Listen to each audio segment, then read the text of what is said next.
Le simulateur logique, comment effectuer un bon câblage. Nota. Du plus grand ordinateur à la plus petite calculatrice de poche, la technique numérique est là. Elle se développe chaque jour davantage et intervient dans chacun des domaines de votre vie moderne dans lequel l'électronique est présente. Le but des expériences pratiques de techniques numériques est de vous permettre, au moyen de manipulation, d'étudier les principes fondamentaux de cette technique. À travers une série d'exercices pratiques programmés de façon progressive, vous pourrez assimiler facilement les notions exposées dans la théorie, vous apprendrez à connaître en même temps la fonction et l'emploi des différents composants électroniques couramment utilisés dans l'industrie, en effectuant les montages expérimentaux. La connaissance que vous aurez acquise des circuits de base pourra être étendue ultérieurement, vous offrant la possibilité de vous spécialiser dans cette technique, dans le but de construire, réparer et contrôler tout appareil faisant appel à la technique numérique. Vous trouverez tous les composants électroniques, résistances, condensateurs, circuits intégrés, transistors, etc. dans n'importe quel commerce électronique. Il suffira de bien choisir les composants, mais nous vous donnerons toutes les caractéristiques à chaque pratique, c'est-à-dire les valeurs des résistances avec marquage ainsi que les condensateurs et bien d'autres encore afin de vous faciliter pour vos travaux pratiques.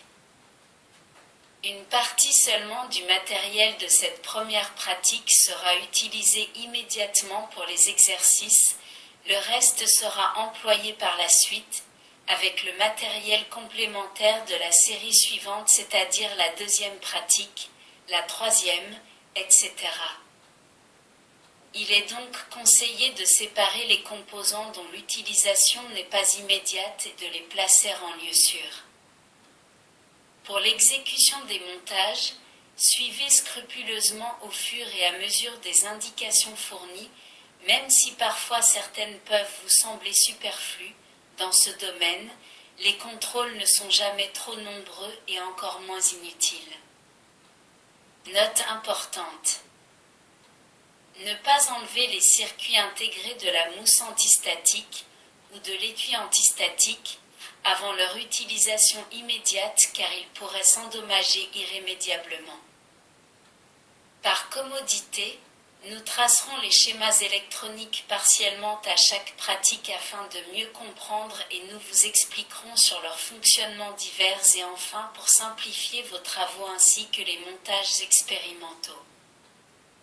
Toute similitude en rapport à notre projet, nous serions tenus irresponsables. En revanche, le simulateur logique ne doit pas être commercialisé sans notre accord sous peine de sanction car ce site est totalement gratuit. Pour celles ou pour ceux que vous eûtes l'attention de faire les circuits imprimés du Digilab, vous pouvez leur demander à cette adresse en demandant un devis, demande devis. 1. Le simulateur logique.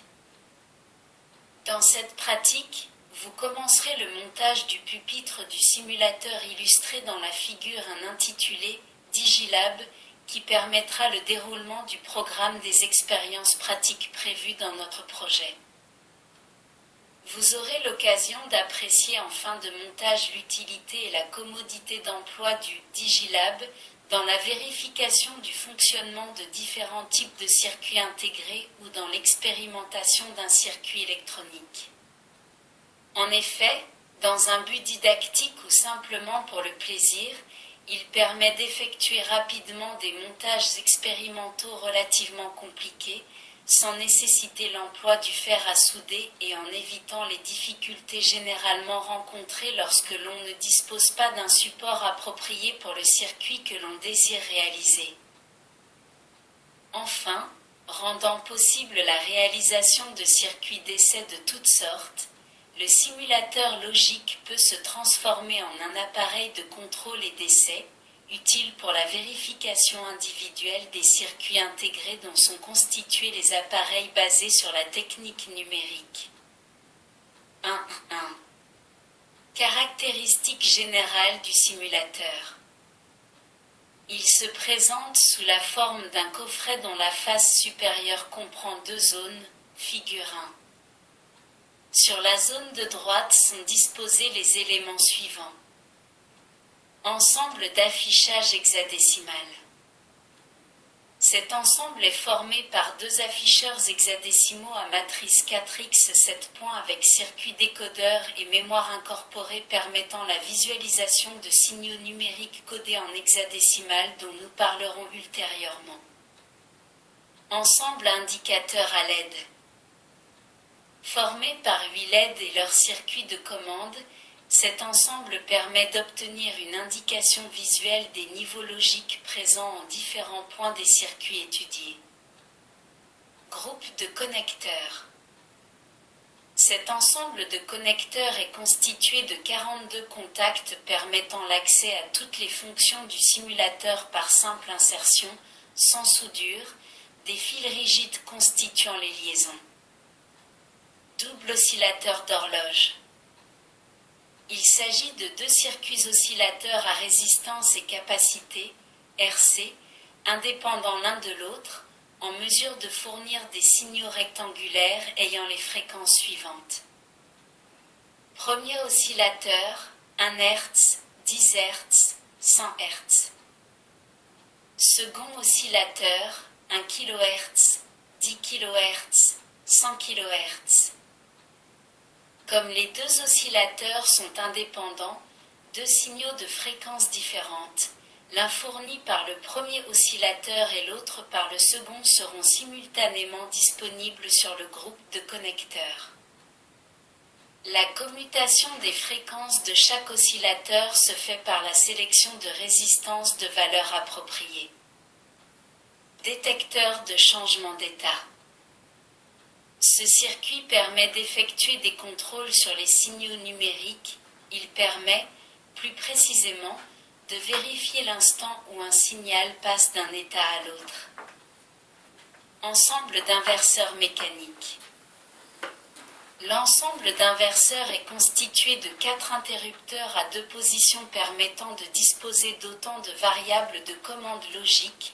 En les actionnant, on peut en effet faire changer l'état logique de chaque variable en commutant un état haut, 1, ou un état bas, 0. Ensemble de boutons poussoirs. Cet ensemble est équipé d'un système anti-rebond permettant de disposer sur le groupe de connecteurs de fronts de montée ou de descente exemptes du phénomène de rebondissement dû à l'élasticité mécanique des contacts dont nous parlerons ultérieurement. Support pour circuit intégré. Ce support, à 14 broches pour circuit intégré, raccordé au connecteur, permettra de réaliser les premières expériences sur circuits logiques par lesquels vous pourrez concrétiser les explications théoriques. Sur la zone de gauche sont placées les commandes relatives au circuit d'alimentation dont le simulateur est muni, ainsi que la matrice à contact pour montages expérimentaux. Matrice à contact. Sur cette platine, on peut effectuer le montage et les essais de circuits électroniques sans avoir à effectuer de soudure. Il est ainsi possible de modifier le circuit ou de récupérer les composants après l'expérience. Si l'on avait employé un fer à souder, la fiabilité des composants aurait pu être compromise. Prise haut-parleur. Cette prise donne accès à un haut-parleur placé à l'intérieur du coffret. Interrupteur de marche-arrêt. Cet interrupteur permet d'appliquer la tension secteur sur le circuit d'alimentation du simulateur placé à l'intérieur du coffret. Les caractéristiques électriques de l'alimentation sont les suivantes. Tension d'entrée, 220 volts. Tension de sortie, 5 volts. Intensité du courant maximum de sortie, 1,5 ampères. Protection de la sortie contre les courts-circuits. Protection interne contre les surcharges thermiques. Nomenclature pour la construction du simulateur logique est la suivante. Un circuit imprimé 17x 18 cm et bandes adhésives de 1,5 mm environ. Une pile de 4,5 volts. 10 résistance 220 ohms, un quart de watt, tolérance plus ou moins 5%, rouge, rouge, marron, or. 9 résistance 15 kΩ, un quart de watt, tolérance plus ou moins 5%, marron, vert, orange, or. 6 résistance 4,7 kΩ, un quart de watt, tolérance plus ou moins 5%, jaune, violet, rouge, or. Une résistance 12 kΩ, un quart de watt, tolérance plus ou moins 5%, marron, rouge, orange, or. 2 résistances 150 kΩ, un quart de watt, tolérance plus ou moins 5%, marron, vert, jaune, or. 2 résistances 1,5 MΩ, un quart de watt, tolérance plus ou moins 5%, marron, vert, vert, or. Un condensateur électrolytique au total de 0,33 microfarad, 10 volts. Un condensateur céramique disque de 330 picofarad. 8 LED de 6 mm. 10 transistors BC238B. 3 supports type standard pour circuit intégré, 14 broches. 3 supports type professionnel pour circuit intégré, 14 broches, 2 pour l'afficheur plus 1 pour ICX. Un circuit intégré MM74C74. Un circuit intégré MM74C14. Un circuit intégré MM74C00. 2 afficheurs hexadécimaux à matrice 4x 7 points du type TIL311 ou son équivalent. 2 connecteurs à 32 contacts en ligne. 2 pinces crocodiles avec capuchon, un noir et un rouge. Une tresse de fil souple rouge, noir, environ 30 cm chacun. 8 vis F3X 6 mm. 4 entretoises hexagonales filetées. Un rouleau de soudure. 4 interrupteurs à 2 positions, inverseurs. 2 boutons poussoirs, inverseurs. Les composants sus-évoqués sont réservés uniquement pour le montage du circuit imprimé, en ce qui concerne pour l'alimentation, transformateur, fusible, régulateur, coffret, etc. Vous seront donnés dans les pratiques suivantes, y compris certains circuits intégrés pour les expériences numériques. 2. Composants utilisés dans la présente pratique. Un circuit imprimé 17x 18 cm et bandes adhésives de 1,5 mm de largeur, approximatif. Une pile de 4,5 volts. 8 résistances 220 ohms, un quart de watt, tolérance plus ou moins 5%, rouge, rouge, marron, or. 6 supports pour circuit intégré 14 broches, 3 standards plus 3 du type professionnel. 2 connecteurs à 32 contacts en ligne. 2 pinces crocodiles avec capuchon, un noir et un rouge. 8 LED, diodes électroluminescentes. Une tresse de fil souple rouge, noir, environ 30 cm. 4 vis F3X 6 mm. 4 entretoises hexagonales filetées. Un rouleau de soudure. Vous devez disposer d'un tournevis, pince Bruxelles, pince coupante fer à souder et d'un contrôleur universel.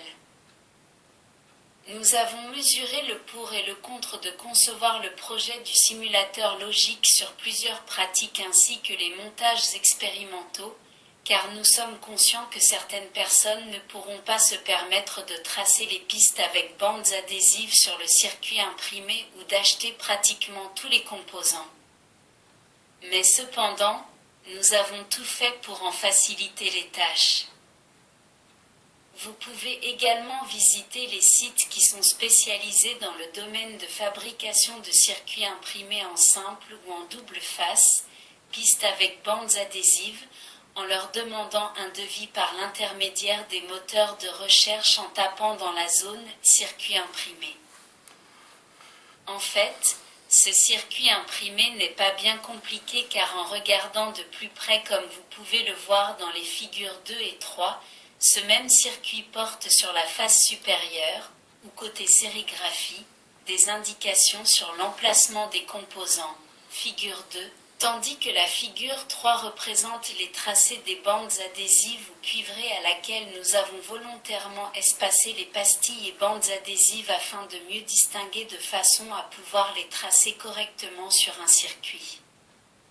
Imprimé de dimension 17 x 18 cm. C'est bien évident, entre deux bandes adhésives à une séparation de 2 à 3 mm et ceci, pour éviter tout court-circuit. Pour celles ou pour ceux que vous eûtes l'attention de faire les circuits imprimés du Digilab, vous pouvez leur demander à cette adresse, en demandant un devis, demande devis. La figure 2 représente l'emplacement des composants et l'aspect dimensionnel. La figure 3, quant à elle, illustre les tracés des bandes adhésives ou cuivrées sur un circuit imprimé. Il suffit de retracer ces derniers pour usage à des fins personnelles. La figure 3 bis représente le schéma électronique général du Digilab afin que vous puissiez faire votre typon qui est déjà tracé, figure 2 et 3. L'utilisation des supports pour les circuits intégrés offre l'avantage de pouvoir utiliser ces derniers sans avoir à les souder, ainsi, le cas échéant leur remplacement sera facile et rapide. Il faut savoir qu'il existe deux types de supports. Ils diffèrent entre eux par la technique de réalisation des broches, représentée dans la figure 4. Trois supports que vous allez utiliser dans cette pratique sont de type professionnel, figure 4A, à contact tulipe obtenu par tournage. Ils sont particulièrement adaptés aux circuits intégrés ayant des broches assez fines et fragiles. Ce type de contact est en mesure d'assurer une meilleure liaison du point de vue électrique, même après de nombreuses insertions du composant.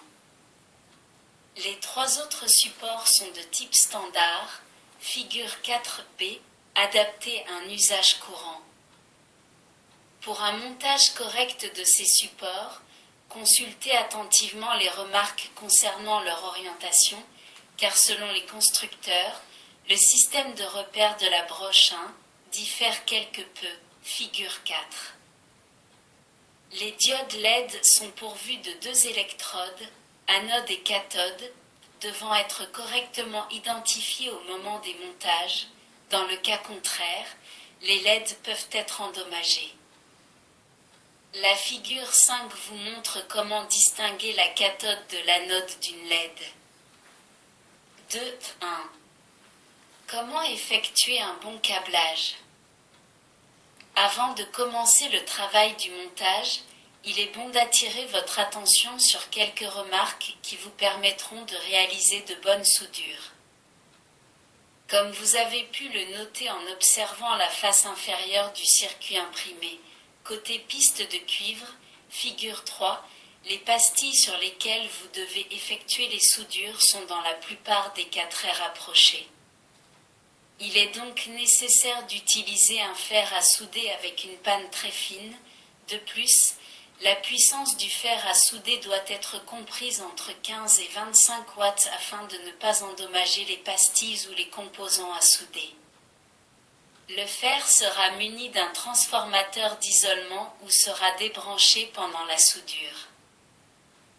Il est également indispensable d'utiliser de la soudure à l'étain de bonne qualité et dont le diamètre ne dépasse pas 0,75 mm.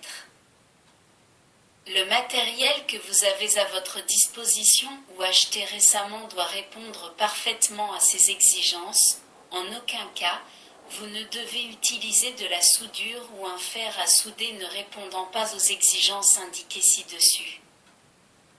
Après chaque point de soudure, figure 6, ayez soin de nettoyer la pointe de la panne du fer à souder avec une éponge ou avec un chiffon de coton maintenu constamment humide.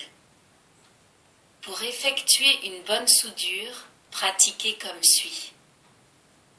Appuyez la panne du fer à souder de manière à ce que la pointe touche simultanément la borne du composant et la pastille de cuivre à souder. Mettez l'extrémité de l'étain au point précis où la borne à souder est en contact avec la pointe de la panne et maintenez-la dans cette position jusqu'à ce qu'une quantité suffisante d'étain ait fondu pour former une goutte de la dimension de la pastille. Maintenez le fer à souder en contact avec la pastille et la borne le temps nécessaire pour que l'étain se répande bien sur la pastille et enrobe la borne à souder. Ce temps peut varier de 3 à 5 secondes. Évitez de garder trop longtemps le fer à souder en contact avec le point de soudure car autrement vous risquez d'endommager la piste de cuivre ou le composant. Pendant ces opérations, il est bon de déplacer légèrement la panne autour du point à souder pour favoriser le dépôt d'étain fondu et pour recouvrir la totalité de la pastille de cuivre de manière uniforme. Dès que la soudure ne sera refroidie, ne soufflez jamais dessus pour la refroidir, vous pourrez couper, si nécessaire, la partie excédentaire de la borne soudée au moyen de la pince coupante. Une bonne soudure doit paraître brillante, lisse et la couleur argentée. La pastille de cuivre du circuit imprimé et la borne du composant doivent former un seul bloc comme illustré dans la figure 7a.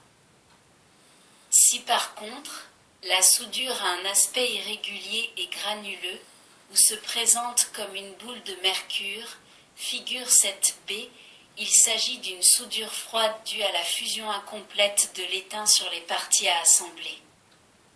Ceci est causé soit par une température trop faible de la panne du fer, soit par une mauvaise application de la panne sur les éléments à souder ne permettant pas la diffusion de la chaleur. Il est possible de remédier à une soudure froide en chauffant de nouveau et en apportant, si besoin est, un peu de soudure et en s'assurant qu'elle diffuse bien. Dans tous les cas, rappelez-vous que pour chaque soudure, il convient d'utiliser une quantité correcte d'étain en prenant le maximum de précautions pour qu'elle ne déborde pas sur une pastille ou une piste voisine non reliée créant ainsi un court-circuit comme illustré dans la figure 7D. Le vernis protecteur recouvrant les pistes de cuivre n'ayant pas à être soudé devrait empêcher cette éventualité qui n'est cependant pas exclue et peut se produire en raison des inévitables tolérances de fabrication. Dans la figure 7C, on peut voir comment se présente une bonne soudure dont l'exécution nécessite une attention particulière en raison de la présence de deux pistes de cuivre côtoyant le point à souder et qui doivent en rester isolées. Si, par excès d'étain, vous vous trouviez dans l'un des cas représentés figure 7D, il serait nécessaire d'éliminer cet excès de soudure qui déborde de la pastille en vous servant de la tresse à dessouder. Dans la figure 8, on peut voir comment cette opération est effectuée. La tresse est posée sur l'étain enlevé et en appuyant la pointe de la panne du fer à souder sur la tresse, celle-ci s'échauffe, fait fondre l'étain qu'elle absorbe. Il est souvent nécessaire de reprendre la soudure en question en évitant cette fois de déborder.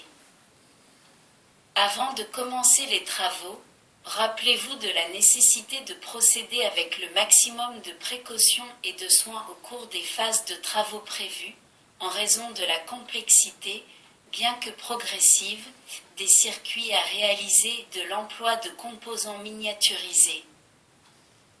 Il vous faudra donc, avant de commencer un montage, toujours lire avec attention toutes les phases du travail sans négliger aucune. Vous pourrez ensuite passer à l'exécution de chacune des opérations indiquées en respectant scrupuleusement les instructions données. Dans chaque cas, évitez de passer à l'expérience suivante avant d'avoir mené à bien la précédente jusqu'à son terme. En suivant ces conseils, vous vous assurez d'un maximum de succès dans la réalisation de vos travaux pratiques et vous tirez le maximum de profit de ces expériences.